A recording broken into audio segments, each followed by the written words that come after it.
Dr. Madan Kandula, founder here at Advent and your host of Adventing.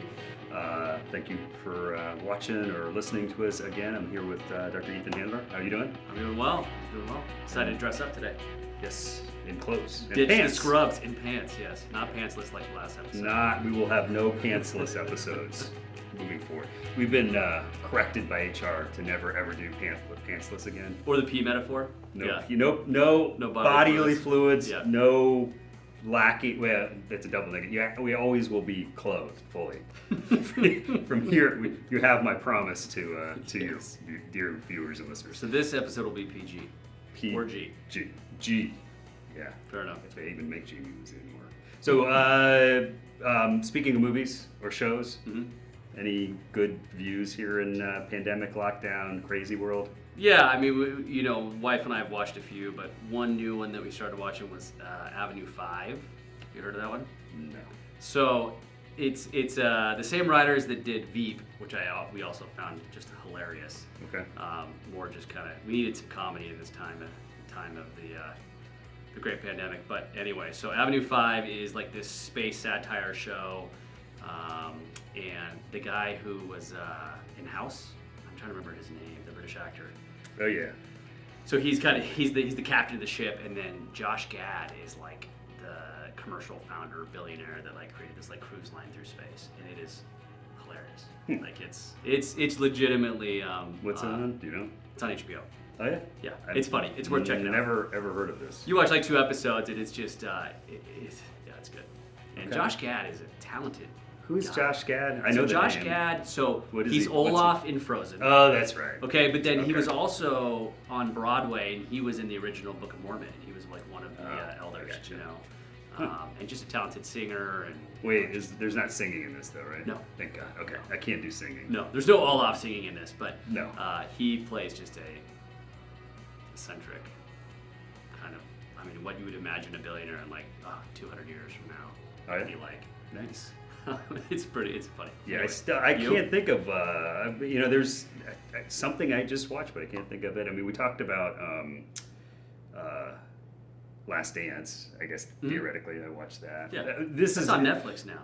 It's it transitioned, is yeah. off of ESPN. But yeah, this is pathetic, but I've got 2 sisters. My eldest sister recommended the show Indian Matchmaker. Have you seen this? It's on Netflix. Did it relate to you? It did. Well, it did and it didn't. And it was sort of Indian people. So I'm Indian. What? Did you know that? No. This is breaking news. Are you from India? I'm actually born and raised in this country. Okay, very Thank good. you for your ethno whatever fascism. Yeah. But anyway, this Indian Matchmaker is it's basically about arranged marriages both in India and in this country. Uh-huh. But How commonplace is it still, especially in this country? More common than you think. I mean, if you ask if you stop the next Indian person you meet and ask them. I don't think that would be appropriate, would it? Actually, it would be totally probably. inappropriate. But I want you to unless do I was with you, and then it's cool. That's not okay either. Okay. How is it okay? No, it's interesting. It's just it's Yeah. because the whole culture is very deep in arranged marriages and like and this is like my parents, they call in Indian culture there's arranged marriages and then they call them love marriages. Those are 2 different. My parents are a love marriage and I am not married to somebody who's Indian. Did you know that? Gwen's not Indian. I did know that, yeah. Did you know that? I don't know. How did you figure that out? DNA testing? But Yes. anyway, so I'm also in a love marriage. Okay, that's good. So we've never dealt with the arrangement. I've got 2, as I said, 2 sisters, no arranged marriages, and so it's interesting kind of seeing the dynamic in general, like looking back through time and then the dynamic in this 2020 day and age. I wonder, is the divorce rate any different between love marriages and arranged marriages? It is. It's lower in arranged marriages. Interesting, right? Which then it sort of calls into question this whole kind of Western concept of dating and how you because I mean this is how I was taught, like you date so you know how like what you want, what you don't want in a partner, but then you look at divorce rates and if success of a marriage is divorce or no divorce, then I'd say, well, then this testing and trying doesn't seem to work as well as just show up, just here's the date, just show up, get on your horse or whatever you're going to ride and just show up and you're here to be good. Like literal horse? Or? Literal horse. Okay. You don't have to. I didn't ride a horse, but Yeah. it's a. There are many people who ride horses to their weddings.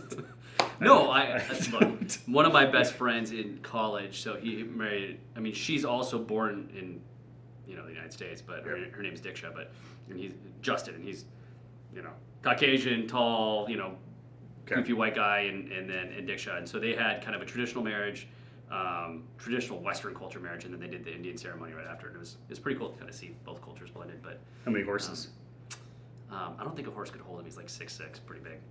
No So- horses. I don't think it counts. If there was not a It horse was a there, Clydesdale. there's no Indian portion of the wedding. It's automatically just it's invalid. So they might not actually be married. Maybe not. Without a horse. Yeah. Get a horse. I'd recommend it. Anyway, All right. there's no segue here, but Good show or not good show? it's all right. It was kind of it's kind of reality TV kind of stuff. It was, I don't know. It's hard to describe. All right. It was. I think it's worth watching just to kind of peer into a different culture.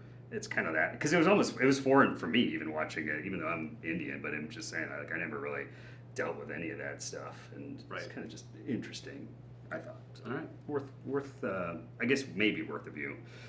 How do you go from horses and Indian marriages into Dentistry? Yes, That's a fantastic horses have question. teeth. How about this? Horses have teeth. And they have bridles in their teeth. So let's talk about bridles could be like headgear. Correct. And what does headgear do when people get headgear when they're young is they pull the maxilla, that top jaw. Nobody knows back. what you're talking about. Right? Nobody. Well, let's talk about... Let's talk about our friends, Yes. our dear friends, dentists. Dentists. Right? Okay. Yeah. Because we are ENT physicians and surgeons, and in the spectrum of medicine, there should be no two closer friends to dentist, or no two closer friends than ENT and dentistry. Correct? And yet, I don't know that we have and try to cultivate a nice relationship with dentists, but I don't know that it's not a universal thing, and that's too bad. It's too bad for patients who have, who have airway issues, which is mainly what we treat, and obviously, I think everybody's got dental issues or needs dental care, but I think there's a wall between those two things, which we've been trying to break down for a reason. Why? Like, why, how do those things interrelate? Why do dentists, maybe this is the question, why do dentists seem to care more about ENT issues, meaning airway issues, than ENTs do? That's a fantastic question. I mean, dentists obviously see all the downstream effects and see kids developing a certain way from lack of having a good airway, right? But they lack the ability or power to do something, especially nose related. Mm-hmm. So, I mean, but why don't ENTs pay more attention to that? I don't know whether it's in training, if we're more kind of focused on the breadth of what we do and not, and undervalue the importance of nasal airway breathing. Could be. There's this weird rivalry. I don't even know if it's a rivalry as much as dentists trying to get traction in the ENT community to have help and not getting any of that. And honestly, if you're an ENT physician in like our practices, I mean, we're happy to collaborate. Sure. And I don't want to spend time doing stuff in the mouth or teeth, right? And Well, you. No, It's just not my specialty. yeah, So, I think there is. I mean, I think, and I don't feel this way. I've never felt this way, but I know that I'd say almost every ENT I know feels this way, is that they feel like if dentists and dentistry is the crossover tends to be on sleep and airway, and if dentistry is getting involved in that there's somehow some sort of small pie, that pie is now even smaller kind of a thing. Mm-hmm. When the reality is ENT as a specialty in general, we've done a horrible job taking care of the N and T part of that. We've done a horrible job of, really letting the public know what problems they might be experiencing and delivering solutions for those problems as a specialty. Mm-hmm. And so we have no leg to stand on to say anything to anybody else who's looking to help and offer solutions. There's nothing you should be able to say if you aren't doing the same thing, and I'd say most ENTs are not doing anything to help those patients out there. And dentists are trying. They're trying from their vantage point to assist, and part of the assisting is identifying when they see somebody that might have an airway issue and putting that on their radar screen and pointing them in the right direction. And there are things that dentists can do by themselves as far as expansion of the palate in kids, and they're starting to do some of that in adults. But there's work that can be done to help. And really one of the things we tend to use most often for our patients who are suffering with snoring or sleep apnea are oral appliances. So appliances that somebody wears in their mouth when they're sleeping at night to help to keep their mouth shut, but also pull their lower jaw forward. Oral appliances can work really well for a lot of folks who have snoring and sleep apnea issues. They don't work very well if your nose doesn't work. So kind of our sweet 1-2 punch is get somebody's nose working and then get them in an oral appliance if that's appropriate. That works really well when you have that 1-2 punch, but if you only have one of those punches, it's tricky. So if you're a dentist who can't impact somebody's nose, you're kind of out of luck, and vice versa. If we didn't have that option, many of our patients would be out of luck. So it's really that collaboration that it's optimal care for our mutual patients. Right. There's certainly a benefit to having a dentist who actually makes something that's custom made for a patient's mouth. Because certainly what we find a lot when patients are coming in and maybe they've tried some of these over-the-counter devices or these ones that like suck your tongue forward and things like that is they might work for a week, but they're insanely uncomfortable. And they end up being spit on the floor and just not used. And so, okay, dentists can help make something that's going to be custom made. The reality is us getting a nose working is going to help somebody keep something in their mouth with their mouth closed. And so we optimize what dentists can do. But we still need a dentist, I think. Could we make custom appliances? I guess we could. But again, that's not our wheelhouse. It's not what we want to do. It's not our specialty. So correct. We can partner with dentists and make them more successful with those oral appliances by getting a nose working first. And the reality is, and I'll make no bones about this, is that dentists they're looking in the mouths of the population. They are sitting on the perch that can and identify if they're sort of the scout looking in a forward direction.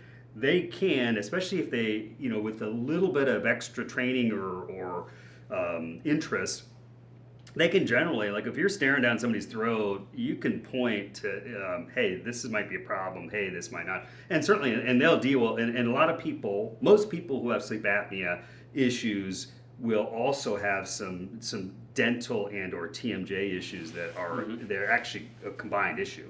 So meaning that a dentist who's treating bruxism, which is grinding your teeth, or TMJ issues, if they're not looking for airway issues, they're not doing their job. And flip that around for us too, is if we are identifying an airway issue but not making sure that somebody's kind of following through from a dental side of the equation, then we're really not doing our job completely. And at the end of the day, is when you get somebody breathing properly when they're sleeping at night. So breathing properly is nose working, mouth shut.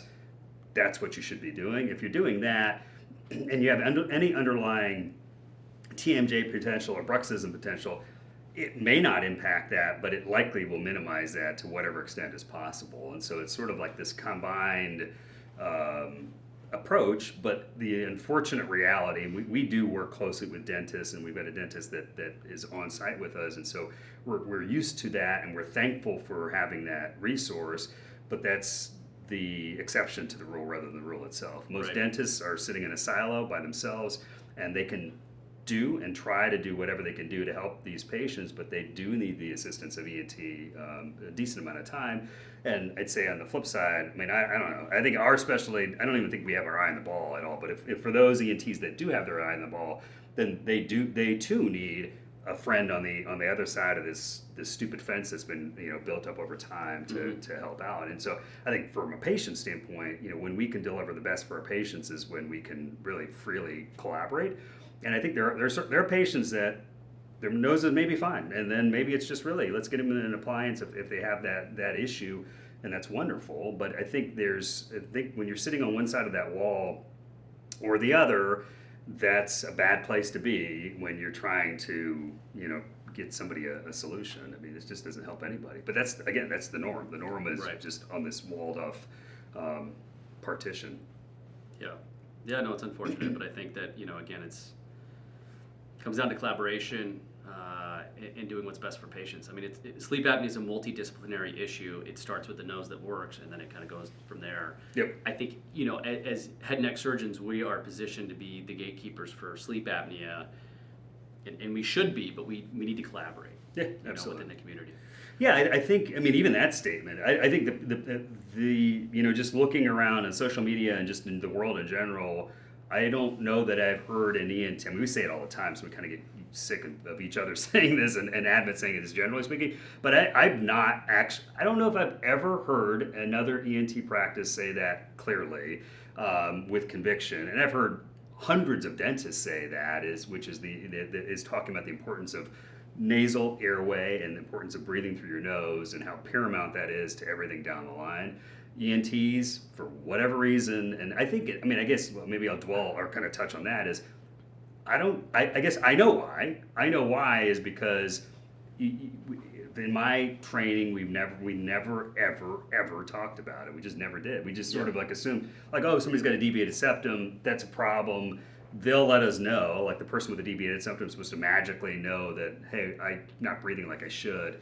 And so you just wait until they come to you, and then you're going to straighten the septum out, and that's all good. But it's just, we just never ever get the. I mean, we didn't either. I mean, something that simple, we didn't either. I'm trying to think about when we thought about nose and breathing. Just didn't really go into detail about how important it was, or talked about the quality of life of the nose and what it means to breathe well through your nose. Like, never. Well, I mean, there's the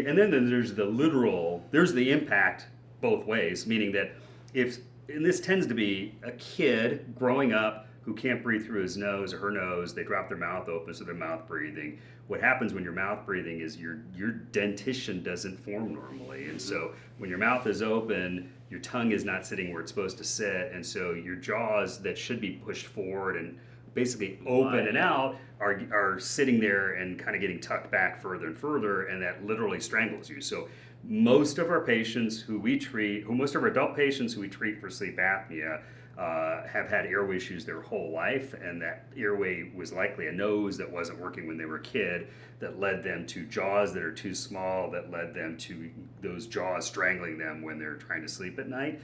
And then we as ENTs are not, I don't think ENTs get, I know, I keep trying to sort of be nice about it, but I'd say, I think if you went in and you point blank asked an ENT, tell me that story I just said, and I believe that story to be true, and that story has been sort of, it's not my story, that's a story through the dental literature. It's actually, if you think through that and follow that, it makes absolute sense, but if you take a random ENT and say, hey, tell me about this, I don't think they'd be willing to start. No. I don't think they would even go to square. I don't think they would make the connection whatsoever. And if you can't even make that simple connection, there's no way you could, build beyond that. And so, yeah, I mean, I think the reality is dentists are seeing the byproduct of noses that aren't working, and they understand the importance, and then they say, gosh, boy, wouldn't it be great if we got people's noses working as adults? And geez, it's really important in kids, and we really want to do this, and we really want to talk about this, and that, unfortunately, they kind of stick their necks out, and I think the people most likely to chop at those necks are people in our specialty, unfortunately. And it's just, I keep dwelling on the negative there. I think the positive is that there are solutions, that there are problems for which there are solutions to. It's a mutual, I mean, there's so many people who suffer with these issues that it's not like there's this pie of that's limited, that's small. It's like there's so many people who could benefit from that combined approach. There's so many people who could benefit from the awareness that they're helping to create, and the more that we can collaborate, me, and Advent, the more that we can collaborate with dentistry, the better for our patients. And I think as a specialty or specialties, the more that ENT and dentistry can collaborate, the better it is for all. So it's sort of it's a infinite situation. I mean, it's a situation that needs to be rectified, but will only be rectified when we understand that we need to be working together. So, yeah. Agreed. Any other dental tidbits? No, I mean, I would just say, as kind of a caution to patients is that, there's a lot of devices that are made over the counter. Amazon's got gazillions listed, and one of my talking kind of tracks with patients is that like if a company is advertising, and they're very good at marketing, and patients don't really understand kind of root cause, and we talk about the collaboration with dentists. We need a nose that works, otherwise how are you going to keep an appliance in your mouth, and how are you going to tolerate that? And so I would just throw a little caution out there not to spend too much money on devices. If really got to understand if that nose is working, otherwise that thing's probably not going to work for you, and it's going to end up being a waste of money. And so from a company perspective, if they sell 50% of them work and they sell millions of those devices, like right. they're winning, so yeah. And it is tricky. I mean, like on those over-the-counter oral appliances, which is what you're talking about. Yeah, if your nose isn't working, and I hear this all the time. I'm sure I know you do too. Is like, hey, I tried this thing and I spat it out because it just wasn't working. Well, it probably wasn't working because you couldn't breathe through your nose, and you can't breathe through your nose, and you shove something in your mouth, and it's just not going to work. Right. Now, even if your nose is working, the over-the-counter appliances, they could work, and they sort of temporarily, but there's a reason. If you think about, I don't think they do this much these days, but think about retainers and headgear and all that sort of stuff. There's a reason where if you're putting something on your teeth and you're pulling, that's going to create some issues over time. And so part of having dentists involved in this process is keeping an eye on that and making sure that that the teeth are getting taken care of too. So you can't just constantly crank on the teeth and expect them to not sort of buckle at some point. And so it's both. There's some degree of over-the-counter oral appliances can work, and they can on some degree of but be really careful with them. Both as far as knowing cause and effect, as far as if you can't tolerate it, it may not be because of the appliance, it may be because of your nose. And then if it's something that's a good fit for you, that's fine. But likely, well, almost assuredly, if you have a over-the-counter appliance, a custom appliance is going to be better for your teeth and better for the overall situation than the one-size-fits-all appliance. Right. Like pretty much by definition. So it's just something, kind of stuff to be kind of conscious of and be aware of. So, I think trying to get any other dental. No, I mean, again, it's. I think we're as we expand, we're identifying dentists and communities that understand the airway that we do, trying to bring it to patients at every location that we have, and it matters, and we're making a big effort to make sure that we can provide that service to patients everywhere we land. Right, and the other thing I was just thinking about, I mean, I think there are advances happening these days in the dental aspect of sleep that are really promising. So there's just stuff that's happening in that space that I feel like they're trying to push the ball forward and help. And the flip side of what I was saying before is if your kid who can't breathe through your nose and your jaws are now too small and now you're an adult, there for a while now have been surgeries where you can break the jaws and bring them forward. That's a big, which is pretty aggressive, deal. Right? Pretty and so there are people who go through that, and it can be very, very successful. Right. But it's a big barrier to entry because it's pretty aggressive. Yeah. On the flip side, I'd say there are minimal or sort of more elegant, minimally invasive ways to do similar sorts of things. Basically releasing some of the bones there, and instead of just in one fell swoop moving them, releasing and using expansion in an adult to change somebody's airway, jaws, and therefore airway. So there's stuff like that. I think that it has some legs, and I think though that absolutely is going to take collaboration between dentistry and the rest of medicine. And so I think that's what I'm looking forward to, is seeing how some of that stuff plays out, seeing how we can collaborate together, seeing how we can. I mean, really.